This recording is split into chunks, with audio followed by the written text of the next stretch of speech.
Bonjour et bienvenue sur la Voix des aînés. Je suis le docteur Jean-Émile Bertrand, médecin gériatre, avec plus de 25 ans d'expérience entre Paris et Boston, au chevet de ceux qu'on appelle les piliers silencieux de nos familles, nos aînés. Sur cette chaîne, nous abordons sans détour et avec humanité tout ce qui concerne la santé après 60 ans. Alimentation, sexualité, mobilité, mémoire, bien-être mental, et aujourd'hui, un sujet crucial, urgent, vital, que personne ne devrait ignorer. Nous allons parler de la crise cardiaque après 60 ans. Et surtout, de ce qui peut faire la différence entre la vie et la mort si vous êtes seul au moment où elle survient. Chaque année, des milliers de personnes âgées perdent la vie non pas parce qu'elles n'étaient pas sauvables, mais parce qu'elles ignoraient les bons gestes à faire dans les toutes premières minutes. C'est pourquoi cette vidéo est différente. Ce n'est pas un simple contenu informatif. C'est une leçon de survie. Ce que vous allez entendre ici peut sauver votre vie, ou celle de votre conjoint, d'un voisin, d'un proche. Nous allons voir ensemble 7 gestes simples, mais fondamentaux, à connaître avant qu'une crise cardiaque ne vous surprenne. Des gestes que vous pouvez appliquer seul, même sans téléphone, même sans aide immédiate, en attendant les secours. Je vous invite à rester jusqu'au bout, à noter ces gestes, à les partager. Et si vous êtes un senior, un proche ou un aidant, abonnez-vous dès maintenant à la Voix des aînés.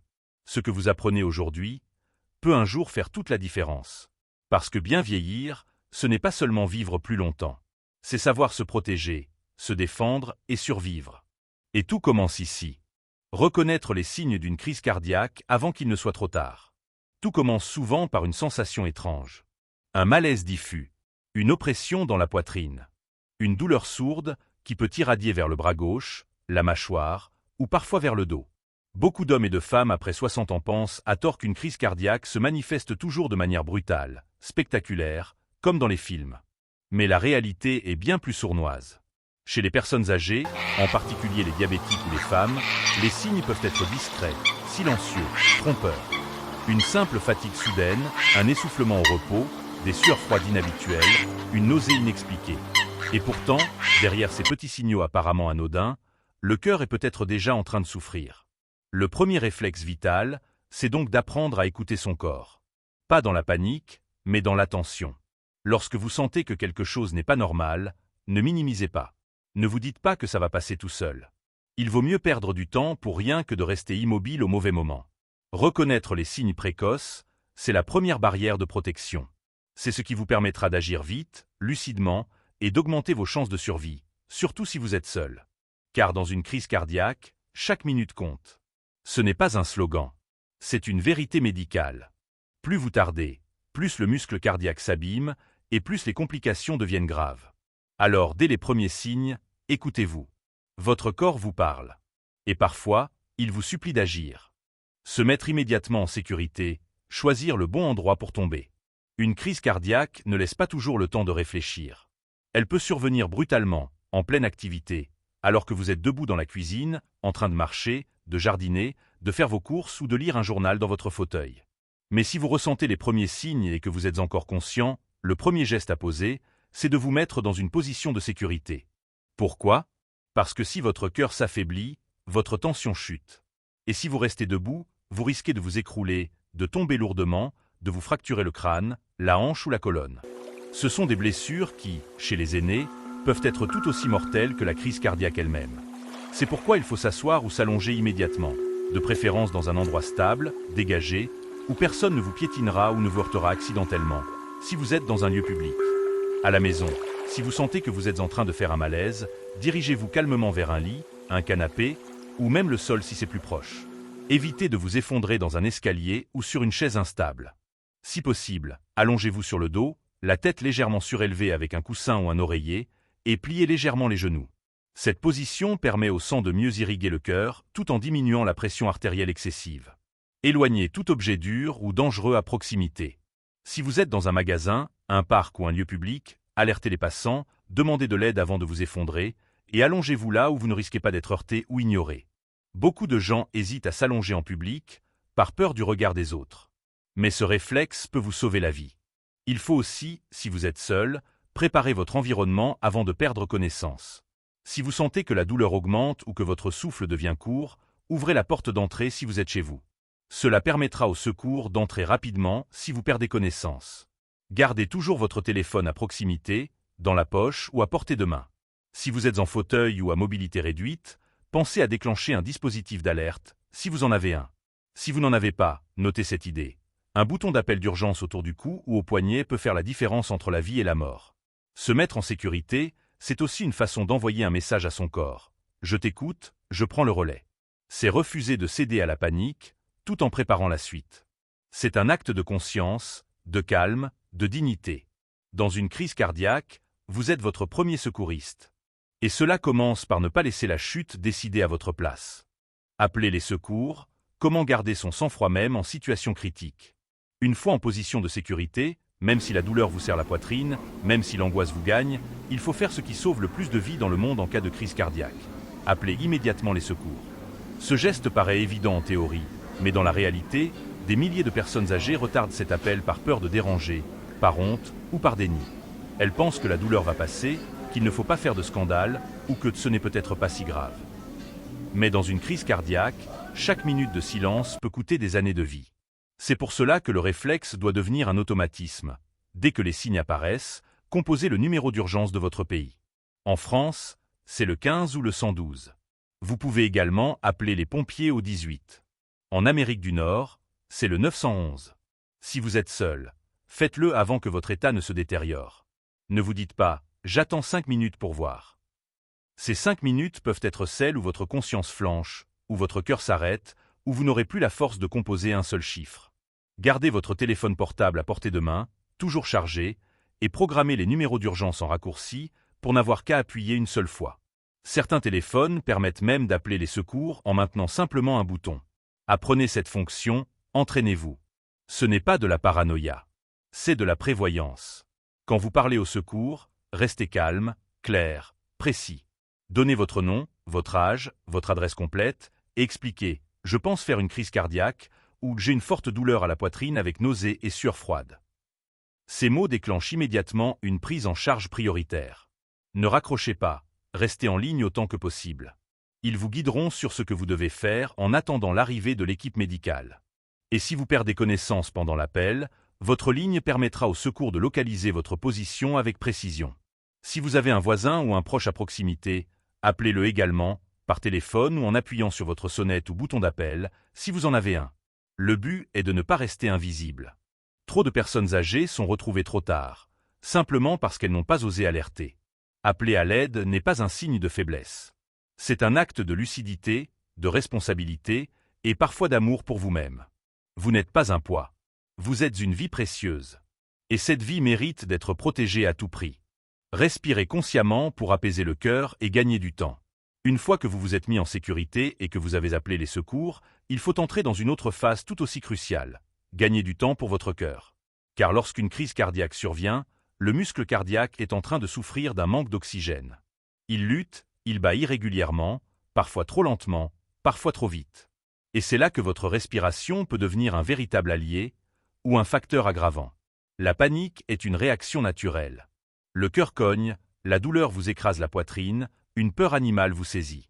Mais cette peur, si elle n'est pas contrôlée, fait monter votre tension, votre rythme cardiaque, votre consommation d'oxygène, et cela empire la situation. Votre objectif à ce moment-là, c'est donc de calmer votre système nerveux, de ralentir le rythme intérieur, pour alléger la charge de travail du cœur. Et la meilleure manière d'y parvenir, c'est de respirer lentement, profondément, consciemment. Asseyez-vous ou allongez-vous confortablement. Fermez les yeux si vous le pouvez. Inspirez lentement par le nez pendant 4 secondes. Retenez votre souffle 2 secondes. Puis expirez doucement par la bouche, en comptant jusqu'à 6 ou 7. Répétez ce cycle encore et encore, comme un bercement interne. Ce type de respiration calme le système nerveux parasympathique, celui qui apaise, qui détend, qui répare. Il permet aussi de maintenir un minimum d'oxygénation aux muscles cardiaques. Si vous êtes croyant, ou si vous avez une pratique spirituelle, c'est le moment de l'activer. Répétez mentalement une prière, une phrase apaisante, un mot-clé qui vous recentre. La répétition calme le mental, éloigne la panique et garde votre conscience éveillée. Vous n'avez peut-être pas le contrôle sur la crise, mais vous pouvez choisir votre posture intérieure face à elle. Et cette posture peut prolonger les secondes, préserver le cœur, retarder le pire jusqu'à l'arrivée des secours. Respirer consciemment, c'est aussi un acte de dignité. C'est dire à votre corps « Je suis là, je ne te laisse pas seul ». C'est refuser de céder à la panique, de s'abandonner à la peur. C'est reprendre, l'espace d'un souffle, un peu de contrôle dans une situation qui semble vous échapper. Et ce simple souffle peut faire toute la différence. Tousser de manière contrôlée. Une technique controversée, mais parfois salvatrice. C'est un geste qui fait débat, mais qu'il faut connaître, ne serait-ce que pour en comprendre les limites et les possibilités. Dans certains cas de malaise cardiaque, notamment quand vous sentez votre cœur battre de façon irrégulière, avec une impression soudaine de perte de connaissance imminente, une technique appelée la toux forcée peut temporairement aider à maintenir la conscience, le temps que les secours arrivent. Cette méthode n'est pas un remède, ce n'est pas un traitement de la crise cardiaque, mais elle peut relancer brièvement la circulation du sang vers le cerveau lorsque le cœur est sur le point de s'arrêter. Comment cela fonctionne-t-il? En toussant volontairement et de manière répétée, vous exercez une pression rythmique sur la cage thoracique. Cette pression peut, dans certains cas très spécifiques, stimuler artificiellement le cœur, en particulier en cas d'arythmie ou de baisse soudaine du rythme cardiaque. Il ne s'agit pas d'une toux normale, mais d'une toux profonde, intense, volontaire, semblable à celle qu'on ferait en essayant de cracher quelque chose logé au fond de la gorge. Concrètement, si vous êtes seul, que vous sentez votre vue se troubler, que vous commencez à perdre conscience, vous pouvez tenter cette technique. Inspirez profondément, puis toussez fortement comme si vous vouliez évacuer quelque chose de vos poumons. Répétez cela toutes les 2 ou 3 secondes, sans vous arrêter, pendant environ 1 minute ou jusqu'à ce que vous sentiez votre état se stabiliser. Cette action peut générer une sorte de massage interne du cœur en attendant les secours. Mais attention, cette technique ne doit jamais être utilisée à la place d'un appel aux urgences. Elle ne fonctionne que dans certains cas précis, comme des troubles du rythme cardiaque avec malaise imminent. Elle ne remplace ni les médicaments, ni les gestes de premier secours professionnels. Elle peut aider à gagner du temps, mais elle n'est pas une garantie de survie. Il est également essentiel de ne pas confondre cette technique avec celle utilisée en cas d'arrêt cardiaque réel, qui demande un massage cardiaque classique. En résumé, tousser volontairement dans certaines situations peut être utile si vous êtes seul et à 2 doigts de perdre connaissance. Ce n'est pas un miracle, mais c'est un outil de plus dans votre trousse de survie personnelle. Et face à la crise cardiaque, chaque outil, chaque geste, chaque instant compte.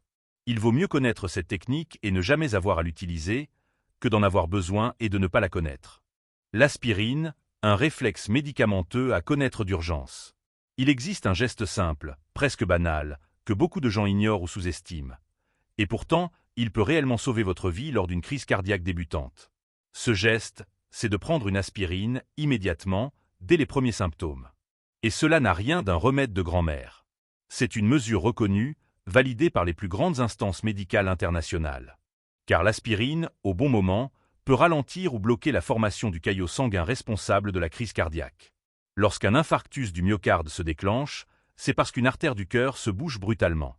Un petit caillot vient obstruer la circulation du sang et le muscle cardiaque commence à souffrir. Or, l'aspirine a un effet anti-agrégant puissant.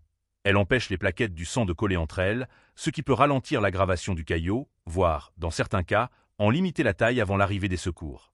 Cela ne remplace évidemment pas une hospitalisation, ni une intervention médicale. Mais cela gagne du temps précieux. La dose recommandée en cas de suspicion de crise cardiaque est de 160 à 325 mg d'aspirine non enrobée, non gastro-résistante, à croquer ou à mâcher lentement avant d'avaler. Pourquoi? Parce qu'en la croquant, l'aspirine passe plus vite dans la circulation sanguine et agit plus rapidement. Si vous ne pouvez pas la croquer, vous pouvez la laisser fondre sous la langue. Le plus important est qu'elle agisse vite. Attention cependant, ne prenez jamais d'aspirine effervescente ou combinée avec d'autres substances, sauf avis médical. Ce geste peut sembler anodin, mais il ne l'est pas. Et il doit faire partie de votre plan d'urgence personnel, surtout si vous êtes à risque, antécédents cardiaques, cholestérol élevé, hypertension, tabac, stress, sédentarité. Gardez toujours une petite plaquette d'aspirine dans votre trousse de secours, dans votre cuisine, dans votre sac ou sur votre table de nuit. Prévenez aussi vos proches de son utilité. Trop de personnes âgées n'en ont pas sous la main au moment crucial. Alors que ce comprimé, s'il est pris à temps, peut littéralement faire la différence entre la vie et la mort. Bien sûr, il existe des contre-indications à l'aspirine, ulcères, allergies, traitements anticoagulants. Il est donc essentiel d'en parler à votre médecin en amont, avant qu'une crise ne survienne. Préparez-vous, informez-vous, équipez-vous. La prévention, c'est cela aussi, savoir aujourd'hui ce qui pourrait vous sauver demain.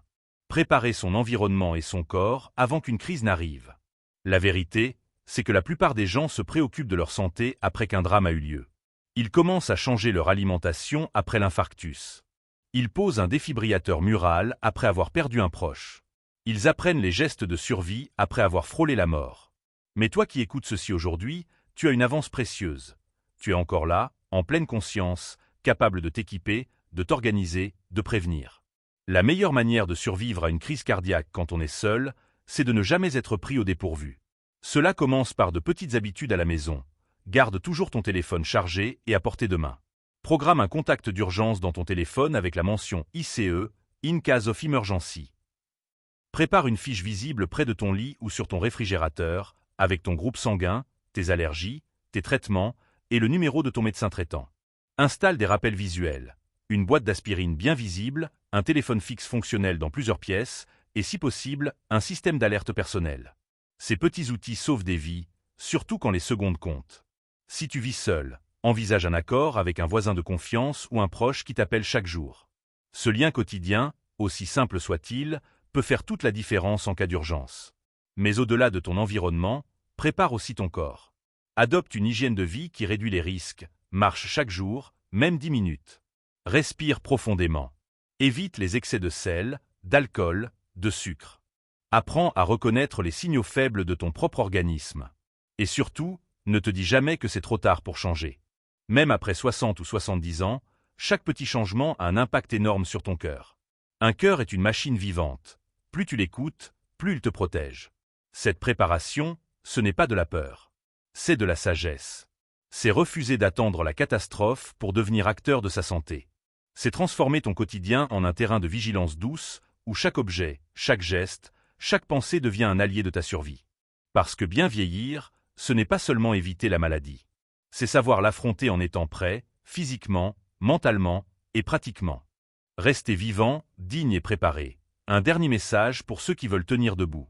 Ce que tu viens d'apprendre n'est pas simplement une série de gestes techniques. C'est une philosophie de vie, une déclaration silencieuse mais puissante. Je veux rester vivant, lucide et libre le plus longtemps possible. Car survivre à une crise cardiaque, ce n'est pas seulement un acte médical. C'est un acte de courage. C'est dire au monde que, même à 60, 70, 80 ans ou plus, ma vie a encore du sens, du poids, de la valeur. Ces 7 gestes ne demandent ni diplôme, ni technologie avancée, ni équipement coûteux. Ils demandent seulement 2 choses, la connaissance et la volonté. Et tu viens de les réunir. Alors garde-les près de toi. Répète-les. Entraîne-toi à les imaginer. Transmets-les à ceux que tu aimes. Et surtout, n'attends pas le jour où tout vacille pour devenir ton propre ange gardien.